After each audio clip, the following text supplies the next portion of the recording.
এমন একটা সময় ছিল তারারা আকাশে জ্বলছিল, আর মিরপুরের ২২ গজে জ্বলত টাইগার ক্রিকেটের পঞ্চপাণ্ডব, সে যেন এক তারার হাঁটি।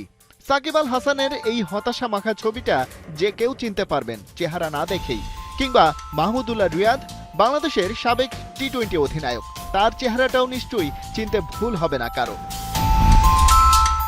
বলা নেই ক নেই, পুরনো স্মৃতি রোমন্থনের কারণ একটাই, এই ছবিগুলো নেয়া নিউজিল্যান্ডের বিপক্ষে ঘরের মাঠের ম্যাচ থেকে। সেই নিউজিল্যান্ড ফের আসছে বাংলাদেশের বিপক্ষে খেলতে 3টা করে ওয়ানডে আর টি-20 ম্যাচ।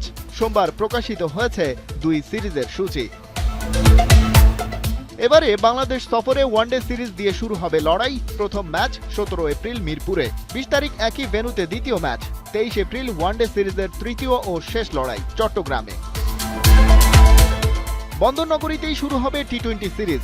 এপ্রিলের 27 তারিখ প্রথম ম্যাচ, 29 এপ্রিল পরের ম্যাচটা খেলে ফের সবাই ফিরবে ঢাকায়। শেষ টি-20 2 মে। একদিন আগেই পাকিস্তানের বিপক্ষে ওয়ানডে সিরিজ জিতল বাংলাদেশ, তাই পুরো দেশ এখনো সেই মুডেই। এই ফরম্যাটে ওয়ানডেতে ঘরের মাঠ মানে পরিষ্কারভাবেই টাইগাররা ফেভারিট। মাশরাফি, সাকিব, রিয়াদদের সময়ে বাংলাদেশের সামনে কিউইদের পাত্তা ছিল না মোটেও। তাই তো কিউইদের back to back whitewash করার নজিরও রেখেছে বাংলাদেশ, সেটা 2010 আর 13 সালে।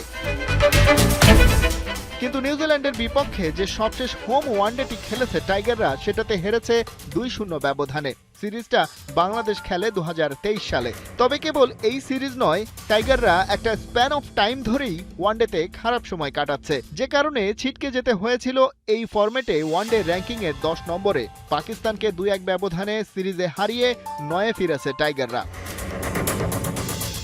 নিউজিল্যান্ডকে এবার ডেকে এনে আগের সিরিজে হারের প্রতিশোধ নিতে পারলে সেই র্যাঙ্কিংয়ে উন্নতিও করা সম্ভব। কারণ ওয়ানডে র্যাঙ্কিংয়ে এখন 2-এ থাকা নিউজিল্যান্ডের বিপক্ষে সিরিজ জিতলে বাংলাদেশের রেটিং পয়েন্ট বেশি পাবে, আর যেটা 2027 বিশ্বকাপ কনফার্ম করার পথে টাইগারদের এগিয়ে নেবে আরও। খালিদ জামিল, 71।